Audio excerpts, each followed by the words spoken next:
So lots of folks use Dvalin and flower bosses for DPS tests and comparisons. Here's why I don't.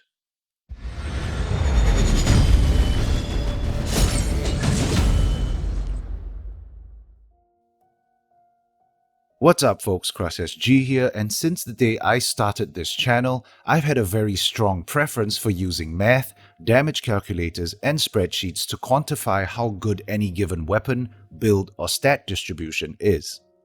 However, in almost every video that I do these calculations, I inevitably get a few comments saying something to the tune of, I saw so-and-so do a comparison between such and such weapon on the flower boss or Dvalin and your damage numbers are off. You are wrong.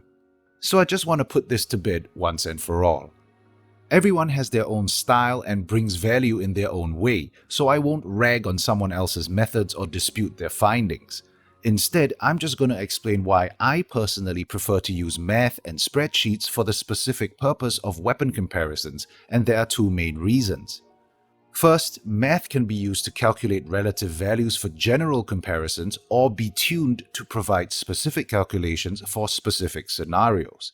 It has its limitations, of course, and it can't always account for every variable in every scenario. That said, for most generic weapon-to-weapon damage comparisons, math is more than up to the task.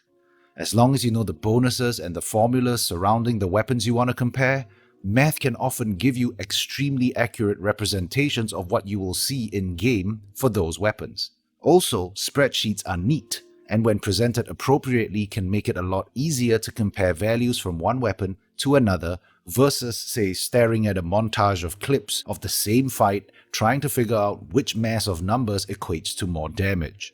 This makes analysis much easier, in my opinion at least. The second reason is quite simply time constraints. Any content creator can attest to the fact that it takes a lot of time to physically perform damage tests in-game. Now, unfortunately for someone like myself who has a finite amount of time for Genshin and content creation, I just don't have the time to kill Dvalin 4,000 times, recharging my burst between each attempt, just to figure out whether a given weapon or build is conclusively better than another. If you still don't quite get my point, here's an example. These are clips of me killing Dvalin on my level 90 C6 Noelle using a variety of weapons with no buffs other than the pre-1.3 Geo Resonance. We have my R3 Serpent Spine,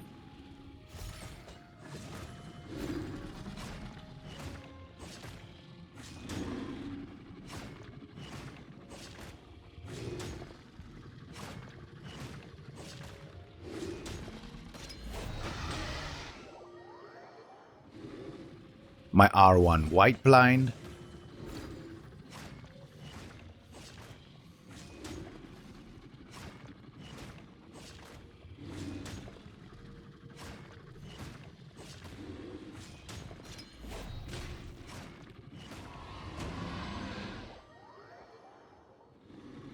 R5 Blackcliff Claymore,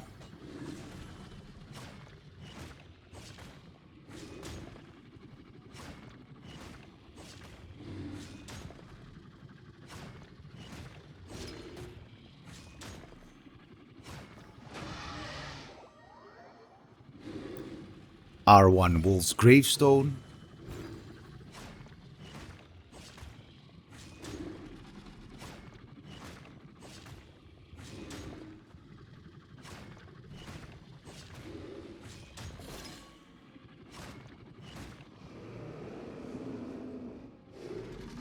and R5 Skyward Pride.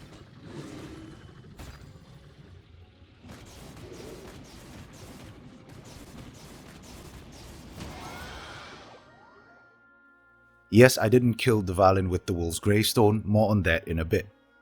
So this entire clip was only a couple of minutes long. If I said nothing else about it and this was all I presented to you, let's break down what we can gather from such a clip. So we can reasonably conclude that the Serpent Spine, White Blind, and Blackcliff are at least equal to one another because all of them one-phased Dvalin. I guess we could put a timer next to each run to give a clear indication of which killed him fastest, but I didn't think it was necessary because this is just an example to illustrate a point. The R5 Skyward Pride of course absolutely destroyed Dvalin, making it the reigning champion, and the R1 Wolf's Gravestone couldn't, making it the worst weapon of the bunch considering the R1 White Blind was able to do it just fine. Furthermore, we could surmise that based on the damage numbers we see, the Black Cliff deals more damage than the White Blind and the Serpent Spine deals the most damage of all three. Yes, I know the refine ranks are different, but just humor me for this example. Without further context, that's pretty much all we get from this clip. However, when we add context to it, we get a much clearer picture on how I got the results. I repeated this test 10 times in total for each weapon excluding the Skyward Pride. 5 times in identical gear, 5 times in gear that I swapped around to optimize specifically for each weapon. In the first 5 attempts with identical gear, the Serpent Spine one-phased Dvalin all 5 times. The Black Cliff failed 3 times and the White Blind failed twice. The Wolf's Gravestone failed all 5 attempts. In the second 5 attempts with optimized gear, the Serpent Spine, Black Cliff and White Blind all succeeded in all 5 attempts, and the Wolf's Gravestone still failed all attempts. The clips I showed earlier were the clips from the second group of attempts. I only did the test once for the Skyward Pride just for the memes, cause let's be real here, any character DPS showcase with an R5 Skyward Pride is not a character DPS showcase. It is a Skyward Pride showcase that just happened to be used on that character. Anyway, so now with context we can conclude that the Serpent Spine, Black Cliff and White Blind all have one phase potential and the Wolf's Gravestone doesn't. Now I know what some of you are probably thinking. Hold on Crush, isn't that exactly what we concluded earlier? Knowing the context changed nothing, the conclusions were accurate. Very true indeed. However, the conclusions were only accurate because I did my due diligence to ensure that each weapon was fairly represented with appropriately optimized gear, presenting my findings in a way that showed the conclusion which best represented my test results. And this segues into what I think is the most important takeaway from this. Something not often discussed is that very few people actually do proper gear optimizations in their in-game damage tests because it just takes too much time and resources to have specifically optimized gear for every single weapon for a given character. I was only able to do this for Noelle and Noelle alone because she is my main, I am not F2P, and I have spent hundreds of hours and weeks of full resin refreshes just on her gear alone. Not to mention, my Noelle's normal attack is crowned, so there's that to consider as well. The reality is most of these tests tend to be performed with identical gear across the board, simply swapping the weapons out, and contrary to popular belief, doing damage comparisons in this manner isn't the most ideal way to compare one weapon to another.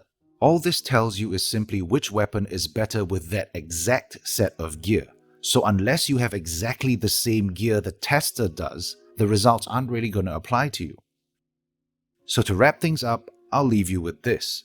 It took me over 4 hours to sort everything out and get all the footage I needed for that short clip you saw earlier. It then took me almost 3 hours to record, edit, and render this entire video. That's almost 8 hours of work for a short video, and no, I'm not talking about the YouTube revenue return on investment here. I'm talking about 8 hours of work, all to show some damage comparisons that probably won't be applicable to the vast majority of you at the end of the day. Why go through all of that when I could spend less time creating a spreadsheet, give you equally accurate findings with the ability to compare all the weapons at any refine rank, multiple different gear sets at reasonable talent levels, ultimately providing you with more practically useful information. So that, folks, is why I don't do in-game DPS tests for weapon comparisons. This video doesn't count. That was a one-time deal. Anyway, as always, thanks for watching. If you found this helpful, give the video a thumbs up, drop me a comment, crush that subscribe button, and I'll catch you guys in the next one.